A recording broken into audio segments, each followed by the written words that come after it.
Students, आज हम लोग समर्पण क्लासेस की तरफ से आज आप लोग का 12th का फिजिक्स स्टार्ट कर रहे हैं। ठीक, 12th का फिजिक्स स्टार्ट कर रहे हैं। 11th के फिजिक्स की तुलना में 12th के फिजिक्स का सिलेबस बहुत छोटा माना जाता है। 11th की तुलना में 11th का फिजिक्स अगर आपने अच्छे से पढ़ा है तो 12th का फिजिक्स आपको बहुत आसान लगेगा, है ना। अब आपको सबसे पहले हम 12th के फिजिक्स में आज स्टार्ट करने जा रहे हैं इलेक्ट्रोस्टैटिक्स।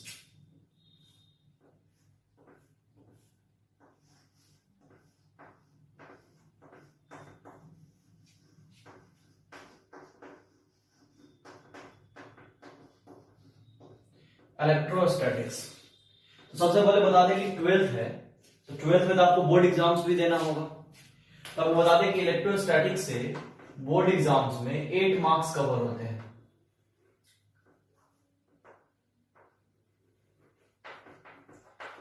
इलेक्ट्रोस्टैटिक्स यूनिट से 12th में 8 मार्क्स कवर होते हैं। ठीक,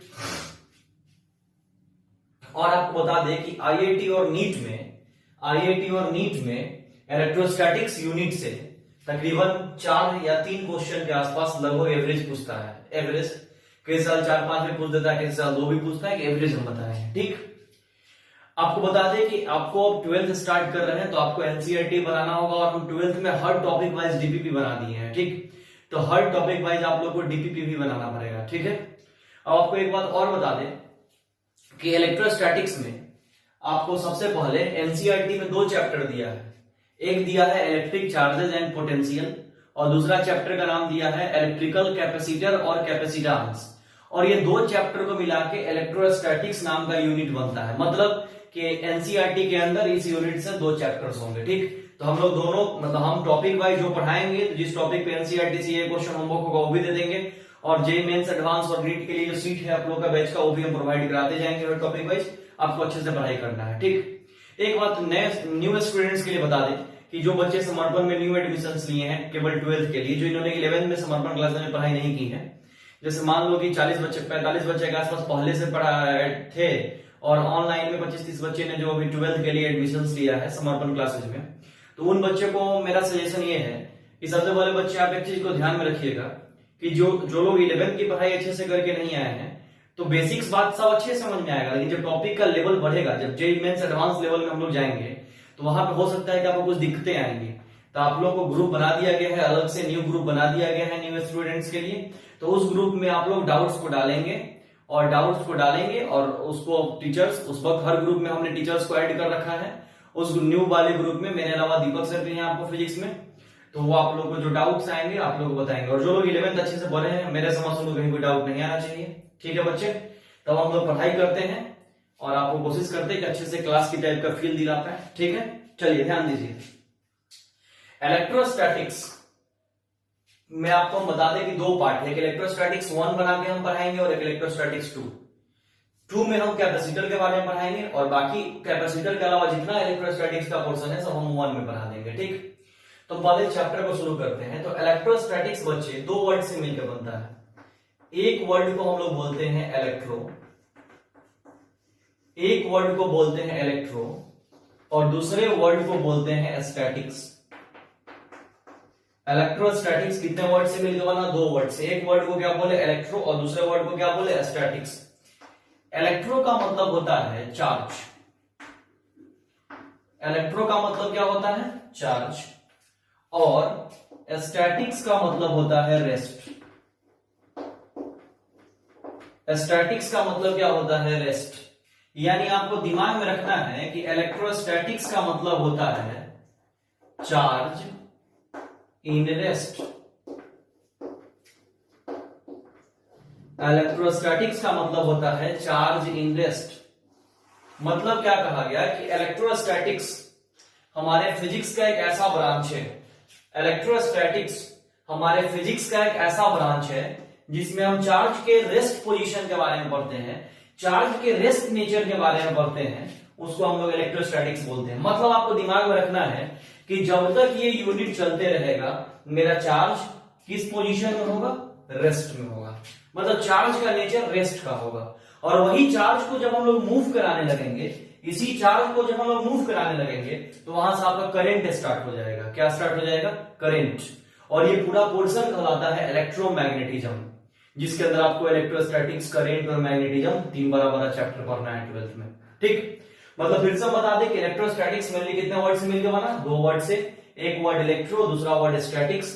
इलेक्ट्रो का मतलब चार्ज, स्टैटिक्स का मतलब रेस्ट, यानी इलेक्ट्रोस्टैटिक्स का मतलब हुआ बच्चा चार्ज इन रेस्ट। मतलब कि इलेक्ट्रोस्टैटिक्स हमारे फिजिक्स का एक ऐसा ब्रांच है जिसके अंदर में हम चार्ज के रेस्ट पोजीशन के बारे में पढ़ेंगे। ठीक, कोई दिक्कत? तो खुद बच्चा गौर करेगा कि आज हमने जो यूनिट पढ़ना स्टार्ट किया इलेक्ट्रोस्टैटिक्स, इसमें पहला बात सीखने को हमें क्या मिल रहा है कि आखिर ये चार्ज क्या है। इलेक्ट्रोस्टैटिक्स में पहला बात हमें सीखने को क्या मिल रहा है कि चार्ज क्या है। चार्ज, क्योंकि इलेक्ट्रो का मतलब चार्ज है, रेस्ट तो रेस्ट जानते हो, 11 में रेस्ट पढ़ लियो काइनेमेटिक्स में। चार्ज हमें कुछ सीखना है, यानी पहला टॉपिक मेरा जो बनेगा चार्ज। तो बहुत सारा किताब इसी को चार्ज लिखता है और बहुत सारा किताब इसी टॉपिक को बच्चे लिखता है इलेक्ट्रिक चार्ज। बहुत सारा बुक इसी को चार्ज लिखता है और बहुत सारा बुक इसको क्या लिखता है? Electric charge. तो बहुत सारा बुक जब इसको इलेक्ट्रिक चार्ज लिखता है, इलेक्ट्रिक चार्ज लिखता है, तो हम लोग यहां पर इलेक्ट्रिक चार्ज से स्टार्ट करते हैं।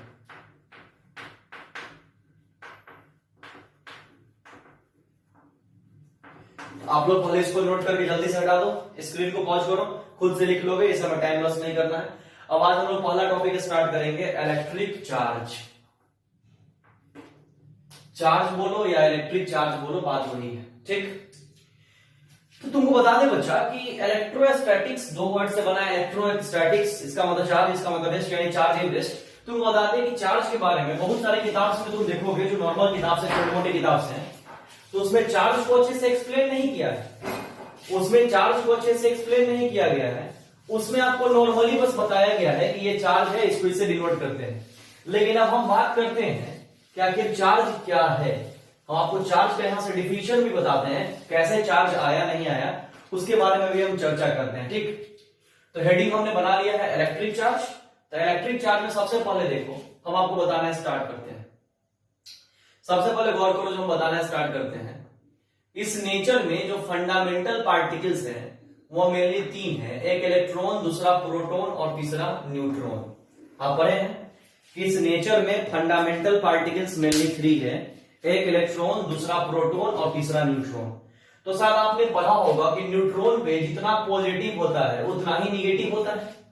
न्यूट्रॉन पे जितना पॉजिटिव उतना ही निगेटिव, इसलिए कट करके न्यूट्रल बन जाता है। क्या बन जाता है? न्यूट्रल। तो हम क्या बोलेंगे कि फंडामेंटल चार्ज पार्टिकल्स मेरा 2 ही हुआ, एक इलेक्ट्रॉन और एक proton. Fundamental charge particles mainly हम क्या मानेंगे? एक इलेक्ट्रॉन और एक प्रोटॉन। ठीक, तो कहा जाता है क्या कि इलेक्ट्रॉन अपने इंट्रिंसिक प्रॉपर्टी के कारण, इंट्रिंसिक प्रॉपर्टी को बोलते हैं हिंदी में अंदर का गुण, मतलब कहा जाता है कि इलेक्ट्रॉन अपने इंट्रिंसिक प्रॉपर्टी के कारण, कौन प्रॉपर्टी के कारण? इंट्रिंसिक।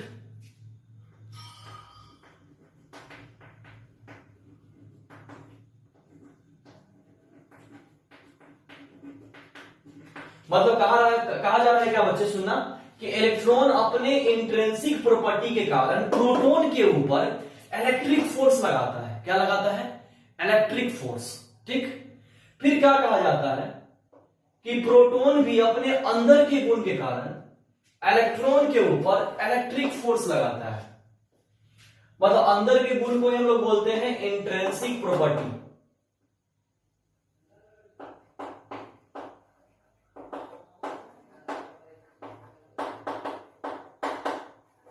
क्या बोल रहे हैं कि इलेक्ट्रॉन अपने अंदर के गुण के कारण प्रोटॉन पे क्या लगाया? Electric force. फिर प्रोटॉन भी अपने अंदर के गुण के कारण इलेक्ट्रॉन पे क्या लगाया? Electric force. तो जिस गुण के कारण यह दोनों एक दूसरे के ऊपर इलेक्ट्रिक फोर्स को लगाता है, उसी को हम बोलते हैं इलेक्ट्रिक चार्ज। बात समझ में आ गई? मतलब बोल सकते it is an intrinsic property of elementary particles of matter which gives rise to electric force between various object is said to be electric charge। मतलब क्या कहा गया कि, फिर से समझ लो एक बार लास्ट, कि इलेक्ट्रॉन अपने अंदर के गुण यानी इंट्रिंसिक प्रॉपर्टी के कारण प्रोटॉन के ऊपर इलेक्ट्रिक फोर्स लगाया। क्या लगाया? Electric force. फिर प्रोटॉन भी अपने अंदर के गुण के कारण, अपने इंट्रिंसिक प्रॉपर्टी के कारण इलेक्ट्रॉन पे क्या लगाया? Electric force. तो जिस गुण के कारण, जिस प्रॉपर्टी के कारण यह दोनों एक दूसरे पर इलेक्ट्रिक फोर्स को लगाता है, किसको लगाता है? इलेक्ट्रिक फोर्स को, ईएफ इलेक्ट्रिक फोर्स किसको लगा रहा है, इलेक्ट्रिक फोर्स को, उसी को हम बोलते हैं इलेक्ट्रिक चार्ज। फिर से बोल दे रहे हैं कि इलेक्ट्रॉन अपने अंदर के गुण यानी अपने इंट्रिंसिक प्रॉपर्टी के कारण प्रोटॉन पे इलेक्ट्रिक फोर्स लगाया, प्रोटॉन भी अपने अंदर के गुण के कारण यानी अपने इंट्रिंसिक प्रॉपर्टी कारण इलेक्ट्रॉन पे इलेक्ट्रिक फोर्स लगाया। तो जिस गुण के कारण यह दोनों एक दूसरे पे इलेक्ट्रिक फोर्स लगाया उसको हम बोले इलेक्ट्रिक चार्ज। ठीक है, तो इसको हम बहुत बार बोल दिए। तुम्हारा बोर्ड का भी एग्जाम है तो साथ में डिफिनेशन वगैरह भी लिखवाते चलना पड़ेगा, 12th है तो लिखना स्टार्ट करो कि it is an intrinsic, it is an intrinsic property of, it is an intrinsic property of elementary particles of matter, elementary particles of matter which gives rise to electric force between various object or particle, various object or particle is said to be electric charge, is said to be electric charge। ठीक, चलो अब बताते हैं, सुनना फटाफट points, फिर point बना के लिखना है। इलेक्ट्रिक चार्ज को शॉर्ट में क्यू से डिनोट करेंगे, किससे, क्यू से। इलेक्ट्रिक चार्ज का ऐसा यूनिट कूलम्ब होता है, इलेक्ट्रिक चार्ज का ऐसा यूनिट क्या होता है, कूलम्ब। इलेक्ट्रिक चार्ज का सीजीएस यूनिट स्टैट कूलम्ब होता है और ईएसयू, इलेक्ट्रिक चार्ज का ऐसा unit coulomb, CGS unit stat coulomb और ईएसयू होता है। ठीक, इसमें मेरे समझ से कोई दिक्कत। फिर क्या कहा जाता है कि इलेक्ट्रिक चार्ज एक स्केलर क्वांटिटी है, स्केलर क्वांटिटी है। ठीक, इलेक्ट्रिक चार्ज को क्यू से डिनोट किए, इसका SI unit coulomb, electric charge का एसआई यूनिट कूलम्ब, हम बोल ही दे रहे हैं coulomb, CGS unit state coulomb या इसी को बोलते हैं, और ईएसयू इलेक्ट्रोस्टैटिक यूनिट, ये एक स्केलर क्वांटिटी है। आपको पढ़े हैं क्लास 10th में, करंट को आई से डिनोट करते हैं, current equal to charge by time होता है, तो चार्ज इक्वल टू आईटी हो जाएगा, यानी चार्ज का डायमेंशन आईटी और एटी होता है, चार्ज का डायमेंशन आईटी और एटी होता है। ठीक, तो आप लोग जब नोट्स बनाओगे बच्चे, तो आप लोग ऐसे करके नोट्स बनाना, पॉइंट बनाना है, जैसे मैं एरो दिए तो पॉइंट बनाना, और आप लोग खुद से लिख लेना it is shortly denoted by small Q, it's SI unit is coulomb, it's CGS unit is state coulomb, और ये सी आप ऐसा करके लिखना, it is a scalar quantity, ऐसे लिखना, it's dimensional formula is eighty और आईटी, हम बोल के निकल जाना है। ठीक, इसमें कोई दिक्कत, इतना 12th के स्टूडेंट को खुद से कर सकते हो बच्चा, कोई दिक्कत। नोट्स इसलिए अच्छा बनाना क्योंकि बोर्ड एग्जाम भी है और साथ में कॉम्पिटिटिव एग्जाम, हम लोग को दोनों को लेके चलना है। ठीक, उसका बाद एक बात और कि 1 कूलम्ब इक्वल टू होता है 3 into 10 to the power 9 stat coulomb और ईएसयू, या इसी को बहुत लोग ऐसे लिख देता है इतना, या और करके बहुत लोग ऐसे लिख देता है 1 coulomb equal to 3 into 10 to the power 9 ESU, अब याद रखोगे। ठीक, 1 कूलम्ब इक्वल टू इतना stat coulomb, 1 coulomb equal to इतना ईएसयू। इसमें बच्चे मेरे समझ से कहीं कोई दिक्कत नहीं होना चाहिए, ये बात एकदम समझ में आ रहा है 100%। ठीक, अब ये बात आप लोगों को समझ में आ रहा है, इतना आप लोग नोट कर लोगे, तो इसको मिटा देते हैं, फिर आगे बढ़ते हैं। ठीक, आप स्क्रीन को पॉज करके लिख लो।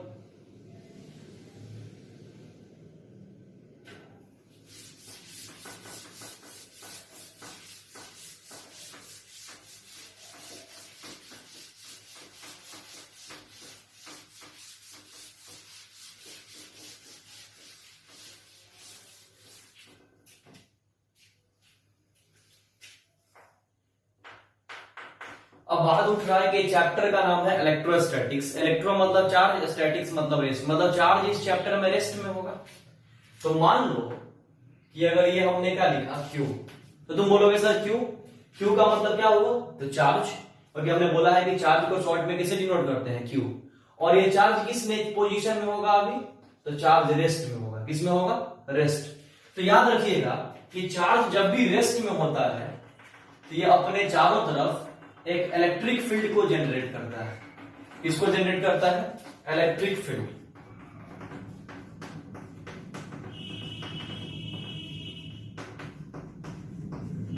चार्ज जब आगे वाले चैप्टर्स में पढ़ाएंगे कि मैग्नेटिक फील्ड भी आएगा, लेकिन अभी इलेक्ट्रोस्टैटिक्स से केवल इलेक्ट्रिक चर्चा करना है।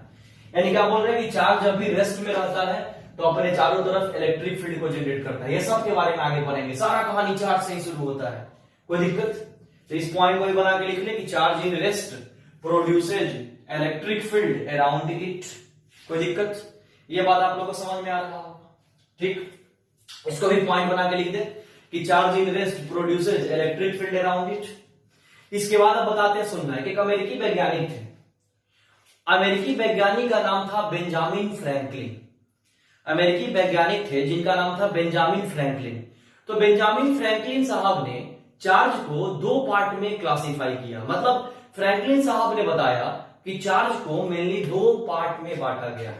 मतलब उन्होंने बताया कि इलेक्ट्रिक चार्ज जो है,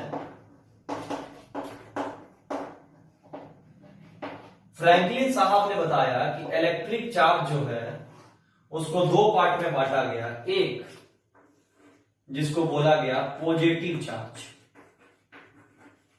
क्या बोला गया? Positive charge.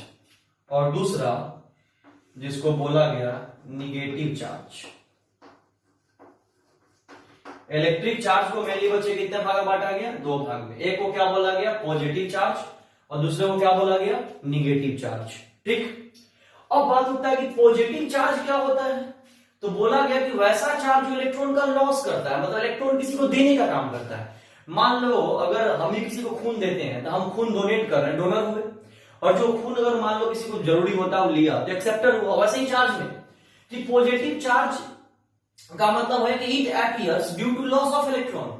मतलब यह चार्ज कब आ रहा है? जब हम इलेक्ट्रॉन को लॉस कर रहे हैं, मतलब इलेक्ट्रॉन किसी को दे रहे हैं। तो इलेक्ट्रॉन जब किसी को देंगे तब ये आएगा। मतलब पॉजिटिव को डोनर बोला गया, और निगेटिव चार्ज को क्या बोला गया कि वैसा चार्ज जो इलेक्ट्रॉन को एक्सेप्ट करता है, इलेक्ट्रॉन को लेने का काम करता है। तो वैसे चार्ज को हम क्या बोले? Negative charge. दैट मींस कि निगेटिव चार्ज को हम बोले एक्सेप्टर। क्या बोले? एक्सेप्टर। मतलब पॉजिटिव चार्ज को पूछेगा क्या आया तो बोलेंगे it appears due to loss of electron.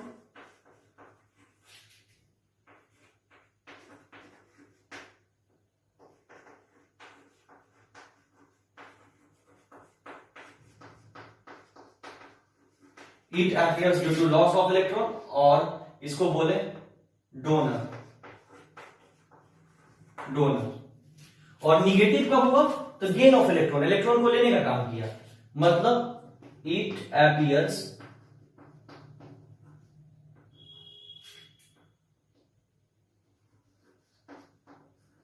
Due to gain of electron.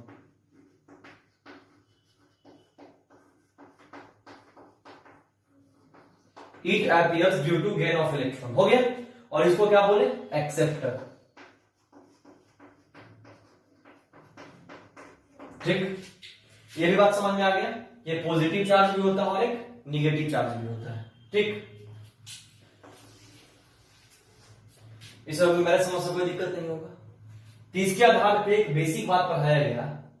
इसके आधार पे एक बेसिक बात बता सकते हैं हम, पोलरिटी ऑफ चार्ज। ये सब बेसिक अभी पढ़ा रहे हैं, फिर टॉपिक स्टार्ट करेंगे।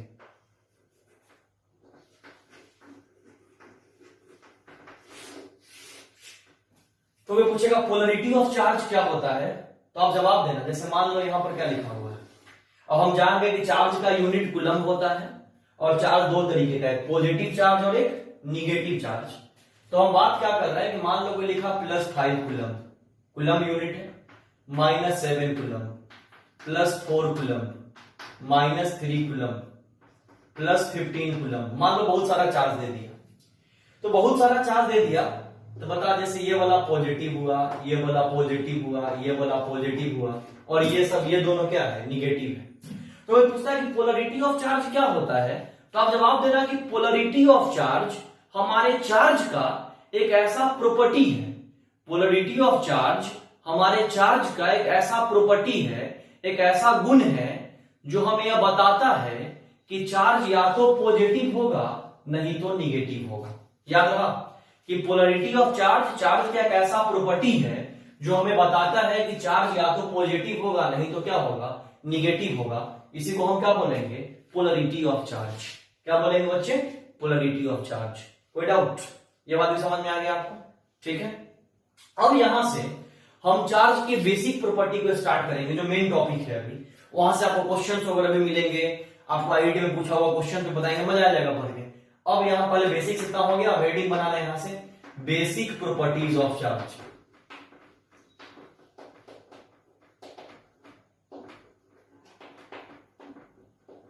इतना पहले नोट कर लो, फिर इसको स्टार्ट करते हैं।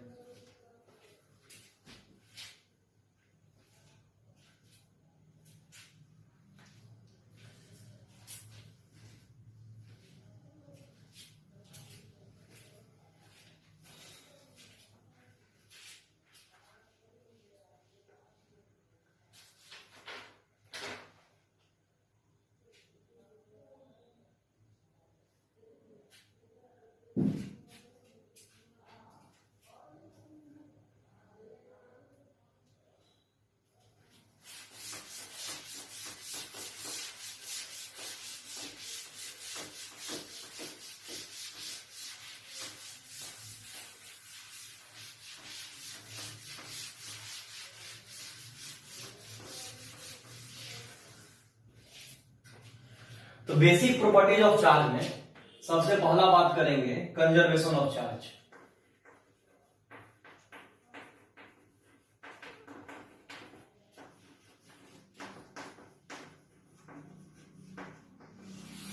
पहला क्या बात करेंगे, कंजर्वेशन ऑफ चार्ज। तो सबसे पहले बच्चे बात करते हैं कि कंजर्वेशन ऑफ चार्ज होता क्या है। तो आप जवाब देना, जैसे 11th में पढ़े हो थर्मोडायनेमिक्स फर्स्ट लॉ, या एनर्जी में कंजर्वेशन ऑफ एनर्जी पढ़ो, सेम वही।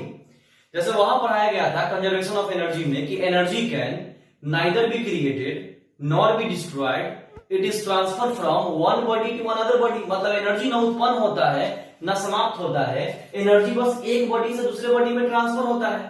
ठीक इसी प्रकार से कोई पूछता है कि कंजर्वेशन ऑफ चार्ज क्या होता है, तो हम जवाब देंगे कि charge can neither be created nor be destroyed, it is transfer from one body to another body.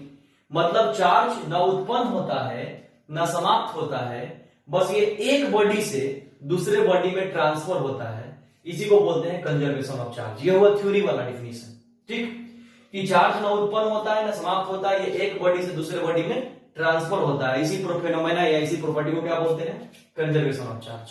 ठीक, कोई डाउट? ठीक, अब अगर मान लो कि जैसे हम अपने मन से एक बनाकर एक क्वेश्चन दे देंगे, ये सब बहुत आसान टॉपिक है, इसके बाद वाला क्वांटाइजेशन बड़ा इंपॉर्टेंट है। इसको हम दूसरे तरीके से ऐसे भी एक्सप्लेन कर सकते हैं कि कोई पूछेगा कंजर्वेशन ऑफ चार्ज का मतलब क्या होता है, तो हम बोलेंगे कि total initial charge becomes equal to total final charge. मतलब याद रखोगे कि टोटल इनिशियल चार्ज बराबर होता है किसके, टोटल फाइनल चार्ज के। इसको हम बोलते हैं कंजर्वेशन ऑफ चार्ज। मतलब आप इस बात को याद कर लो कि टोटल इनिशियल चार्ज बराबर होता है टोटल किसके, फाइनल चार्ज के। इसको बच्चा बोलते हैं कंजर्वेशन ऑफ चार्ज। बस तुम नए तरीके से ऐसे कर, ठीक। हम एक एग्जांपल देते हैं, तुरंत समझ में आ जाएगा। मान लो एक बॉडी है, ठीक, इसके अंदर मान लो 3 पोर्शन, जैसे मान लो ये और ये, ठीक, हमने बना दिया। इसका नाम ए दे दिया, इसका नाम बी दे दिया, इसका नाम सी दे दिया, ठीक। अब मान लो कि इसके ऊपर इनिशियल चार्ज +2 कूलम है, इसके ऊपर -4 कूलम है, और इसके ऊपर +5 कूलम है। मान लो कि ए के ऊपर इनिशियल चार्ज कितना है, 2 कूलम, यहां -4 कूलम और यहां पर +5 कूलम, ठीक। अब दूसरे कलर से लिख रहे हैं, ध्यान से देखना। मान लो कि इनिशियली इतना चार्ज था ए बी सी पे। अब मान लो कि कुछ प्रोसेस हुआ और चार्ज चेंज हो गया। अब फाइनल स्थिति में ए पे चार्ज आया +4 कूलम। मान लो फाइनल स्थिति में ए पे चार्ज आया +4 कूलम, बी पे आया +5 कूलम। तो बताओ सी पे कितना चार्ज आएगा। क्वेश्चन ऐसा ही दे देगा बस। और ये कंजर्वेशन का क्वेश्चन है, इसमें हम टाइम पास नहीं करेंगे, इकरा के निकलेंगे। ये दे दिया कि ए पे इनिशियल चार्ज +2 कूलम है, बी पे इनिशियल चार्ज -4 कूलम है और सी पे इनिशियल चार्ज +5 कूलम है। तो यहां पर क्या बोला गया कि ए के ऊपर चार्ज बताओ, बी के ऊपर चार्ज बताओ, सी सॉरी तो क्या हुआ कि सॉरी ए के ऊपर इनिशियल इतना था, बी पर इनिशियल इतना था, सी पर इनिशियल इतना था। तो कुछ प्रोसेस हुआ, उसके बाद क्या ऑब्जर्व किया गया कि ए पर फाइनल चार्ज इतना आ गया, बी पर फाइनल चार्ज +5 आ गया, तो बोल रहा है सी पे फाइनल चार्ज बताओ। तो कुछ नहीं करेंगे, हमने थ्योरी पढ़ा है सर कि total initial charge equal to total final charge.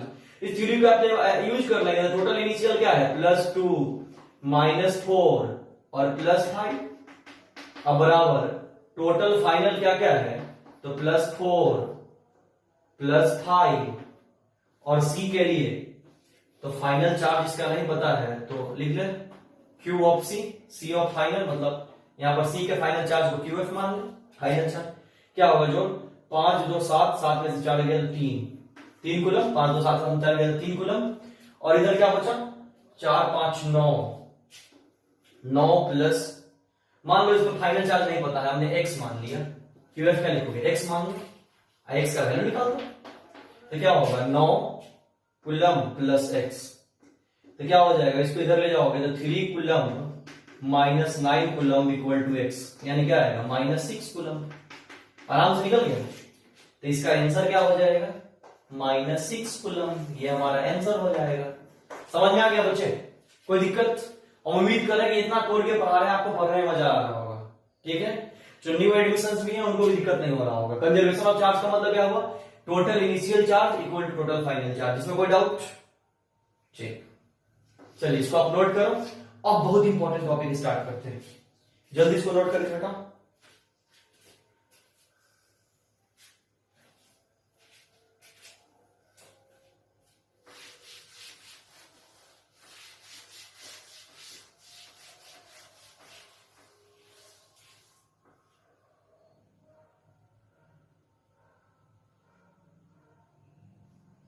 Screen pause करिए और आप लिखिए, हम मिटा देते हैं।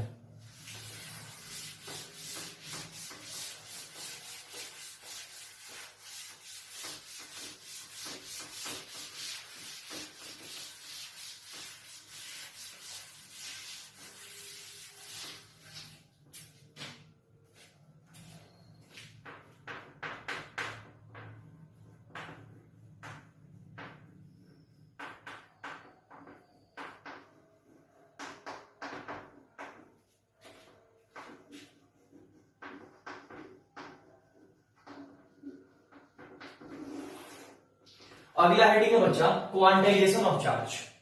इसको भी रिवाइज कर ले,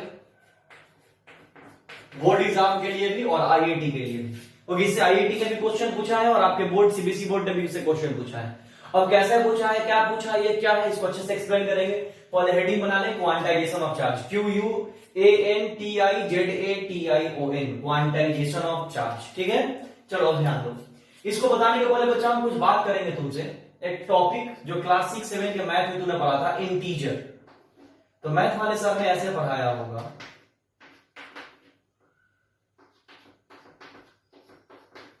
कि all the negative number positive number along with zero is said to be integer. मतलब मैथ वाले सर ने कहा होगा कि जो भी negative number positive number zero के साथ मिल गया उसे हम क्या बोले, इंटीजर। मतलब इंटीजर नेगेटिव भी हो सकता है और पॉजिटिव भी हो सकता है। और इंटीजर को दूसरे शब्दों में हम लोग इंटीग्रल भी बोल सकते हैं। क्या बोल सकते हैं, इंटीग्रल। याद रखिएगा, इंटीजर को हम क्या बोल सकते हैं, इंटीग्रल। और इंटीजर का मतलब negative number positive number along with zero. ठीक, तो बात होता है क्वांटाइजेशन ऑफ चार्ज की बात करनी है। ठीक, मान लो हमने एक न्यूट्रल बॉडी ले लिया। कौन बॉडी ले लिया, न्यूट्रल।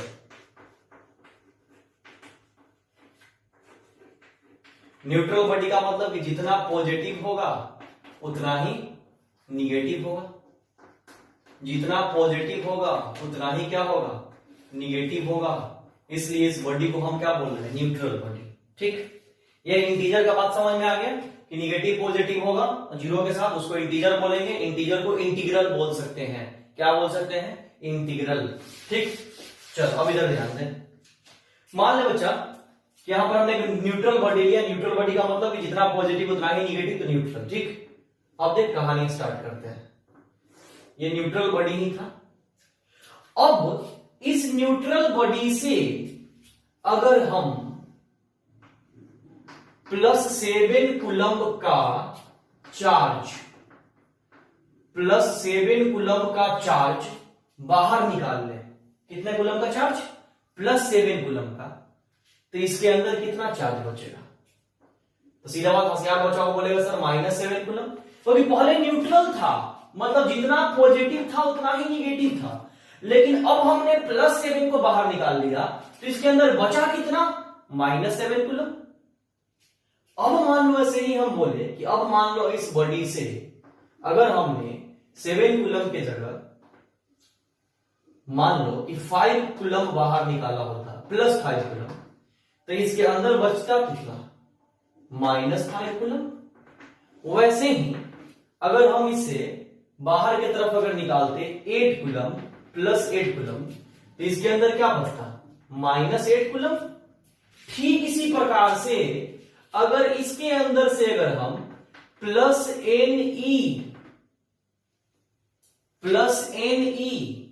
कूलम्ब के चार्ज को अगर बाहर निकाल ले, चार्ज का यूनिट तो इलेक्ट्रॉन होता है ना, कोई दिक्कत।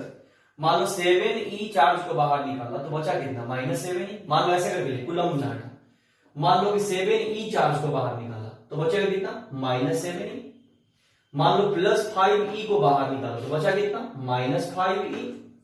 वैसे ही +8e को बाहर निकाला, मान लो एज्यूम्पशन मान रहे हैं, तो बचेगा कितना? -8e। वैसे अगर हम ne को बाहर निकालेंगे +ne को, तो इसके अंदर बचेगा कितना? तो बोलेगा कि सर -ne, ये चार्ज है, ये सब चार्ज है, इतना चार्ज बाहर निकालेंगे, इतना चार्ज अगर बाहर निकालेंगे इसके अंदर इतना चार्ज बचेगा, कोई दिक्कत। मतलब ये चार्ज है ne। जैसे मान लो 7e बाहर निकाले, इलेक्ट्रॉन या प्रोटॉन के चार्ज को e से डिनोट करते हैं, हम आगे पढ़ाएंगे। मान लें कि अगर हमने कोई न्यूट्रल बॉडी है, न्यूट्रल मतलब जितना पॉजिटिव उतना निगेटिव, अब मान लो उसमें हम +7e को बाहर निकाले तो बहुत बचा कितना? -7e। अगर मान लो हम +5e को बाहर निकाले, बचा कितना? -5e। अगर हम +8e को बाहर निकाले, बचा कितना? -8e। वैसे ही बच्चा अगर हम +ne को बाहर निकालेंगे तो बचेगा कितना? -ne। कोई डाउट? तो इसी को बोला गया क्वांटाइजेशन ऑफ चार्ज, तो ये चार्ज के बराबर ही ना होगा। तो Q बराबर +ne और अंदर क्या बचा है? -ne, इसलिए ऐसे लिख दिया था Q equal to +-ne। Q बराबर क्या लिख दिया था? +-ne, और इसी को बोला जाता है क्वांटाइजेशन ऑफ चार्ज। +-.